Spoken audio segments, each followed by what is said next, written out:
يا أيها المزمل قم الليل إلا قليلا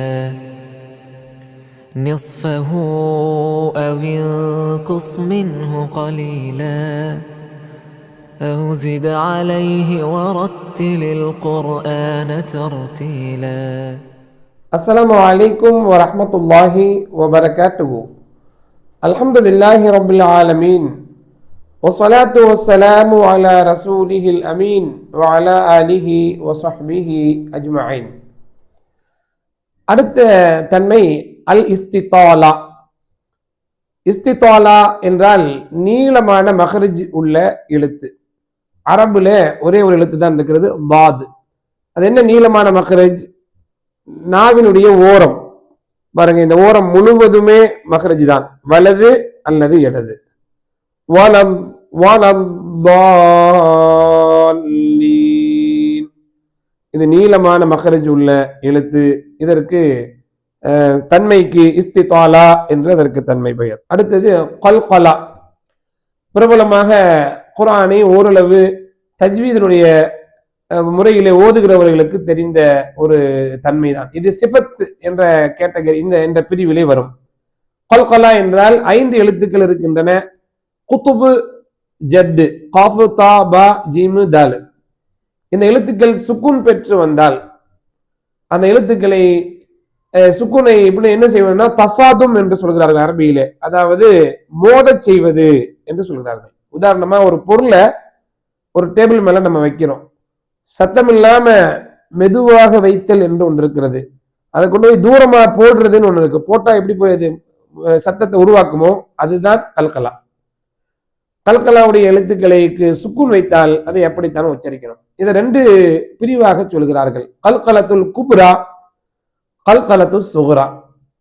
குப்ரா என்றால் நிறுத்துகிற இடத்தில் இந்த எழுத்துக்களை நாம் சுக்குன் வைத்து நிறுத்தினால், வக்ஃப் செய்தால், ஆயத்தினுடைய இறுதியிலாக இருந்தாலும் சரி, ஓதிக்கொண்டே வருகிற பொழுது மூச்சு நின்று விட்டது, நிறுத்த வேண்டும், அங்க கல்கலாவுடைய எழுத்து வந்திருக்கிறது என்றாலும் சரி, அது கல்கலத்துல் குப்ரா.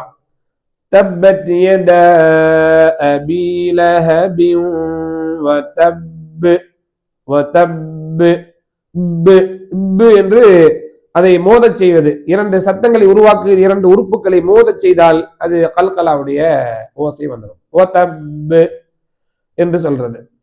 இதற்கு உதாரணங்கள் நிறைய கொடுக்கப்பட்டிருக்கிறது. குல் அஊது பிரப்பில் ஃபலக், ஃபலக், காஃப், முஹீத். அதே போல கஸப், பஹீஜ், குல் ஹுவல்லாஹு அஹத், ஹக், வதப். அதே போல அல் ஹஜ், அஷத். இவைகள் எல்லாம் இந்த எழுத்துக்கள் மீது நாம் நிறுத்துகிறோம், ஓதிக்கொண்டே வந்து வக்ஃப் செய்கிறோம். வக்ஃப் செய்தால் அதற்கு கல்கலத்துல் குப்ரா. இன்னொன்று கல்கலத்து சுகுரா, அதாவது அந்த சொல்லுக்கு இடையிலே இந்த 5 எழுத்துக்களில் ஏதாவது ஒரு எழுத்து சுக்குன் பெற்று வரும். யஜ்அல் லஹு இவஜா, அப்தஹு, அப்தஹு. இங்கு அப்தஹு, அப் என்பது ஒரு சொல், அதற்கு இடையிலே பா வந்திருக்கிறது, சுக்குன் பெற்று வந்திருக்கிறது. இது கல்கலத்து சுகுரா. குப்ராவில அந்த அதிர்வு நிலை அதிகமாக இருக்கும், இது சற்று குறைவாக இருக்கும். யக்தி, யுத்இமு, இவைகள் எல்லாம் கல்கலத்து சுகுராவுக்கான உதாரணம். யுப்சிரூன், வதஜஅலூன, யத்குலூன, கத் அஃப்லஹ. இது கல்கலாவுடைய தன்மை. அடுத்த தன்மை அல் இன்ஹிராஃப். இன்ஹிராஃப் என்று சொன்னால் ஒரு இடத்திலிருந்து இன்னொரு இடத்துக்கு திரும்புதல். சத்தம் ஒரு இடத்துல உருவாகிறது, ஆனால் சத்தம் வெளிப்படுவது வேறொரு இடம் என்கிற அளவிலே இதற்கு ஒரு தன்மையை நமக்கு சொல்லித் தருகிறார்கள். இந்த தன்மை உள்ள எழுத்துக்கள் 2, ஒன்று லாமு, இன்னொன்று ரா. லாமு எங்கு பிறக்கிறது? நாக்கின் முன்பகுதியின் 2 ஓரங்கள், வாயின் மேல் பகுதியிலே இது இங்கு பிறக்கிறது. ஆனால் சத்தம் வந்து பின்னவழியில வருது, திரும்பி பின்வழியில் வெளியாகிறது என்பதால் இன்ஹிராஃப் என்றதற்கு பெயர். அதே போல ரா, ராவும் நுனி நாக்கு வாயின் மேல் பகுதியிலே மேல் பற்களின் ஈரலை இணைந்தால் ரா உண்டாகும். ஆனால் அது எங்கு வெளியாகிறது என்றால் ராவுடைய நுனியிலே ஒரு இடைவெளி ஏற்பட்டு அதிலே வெளியாகிறது, உருவாகி ஒரு இடத்தில் திரும்பி வருகிறது என்பதால் அதற்கு இன்ஹிராஃப் என்ற தன்மையை சொல்லி கொடுக்கிறார்கள். அடுத்த தன்மை அத்தக்ரீர் என்ற தன்மை. தக்ரீருடைய எழுத்து என்னது என்றால் ரா மட்டும்தான் தக்ரீருடைய எழுத்து. தக்ரீர் என்றால் என்ன? ஒரு எழுத்தை உருவாக்குகிற ஒரு உறுப்பு இன்னொரு உறுப்போடு ஒரு தடவை இணைந்தாலே சப்தம் வந்துடும். ம ப ஒரு தடவை இணைந்தாலே வரும். ஆனால் ராவுக்கு அப்படி இல்லை, ஒன்றுக்கும் மேல் தடவை அதுல படணும். அர் அர் அர் ரஹ்மான் அட் ஒரு தடவை இணைவது பாருங்க, அட் இதுதான் ஒரு தடவை இணைகிறது. ஆனா ஒரு தடவை இணைந்தால் அந்த சத்தம் வராது, ஒன்றுக்கு மேல் தடவை இணையணும். அர் ரஹ்மான் இது தக்ரீர் என்பது தன்மை ராவுக்கு மட்டுமே உள்ளது. அடுத்த தன்மை அத்தஃபஷி. தஃபஷியுடைய தன்மை வாயில் காற்று பரவுகிற தன்மை. ஒரே ஒரு எழுத்துக்கு தான் இருக்கு, ஷீன். குரைஷ் என்று சொன்னால் வாயிலே காற்று பரவும். இந்த எழுத்து எங்கு உருவாகிறது? நாவின் நடுப்பு இதிலே உருவாகிறது.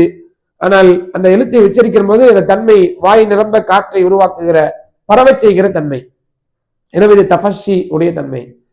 அடுத்த ஒரு தன்மை இருக்கிறது அல் குன்னா. குன்னா என்பது எழுத்துக்களுடைய தன்மைகள் வகையை சார்ந்தவை. குன்னா என்றால் மூக்கந்தண்டு ஒலி. மூக்கந்தண்டு ஒலி உடைய எழுத்துக்கள் ரெண்டு, ஒன்று நூனு, இன்னொன்று மீம்.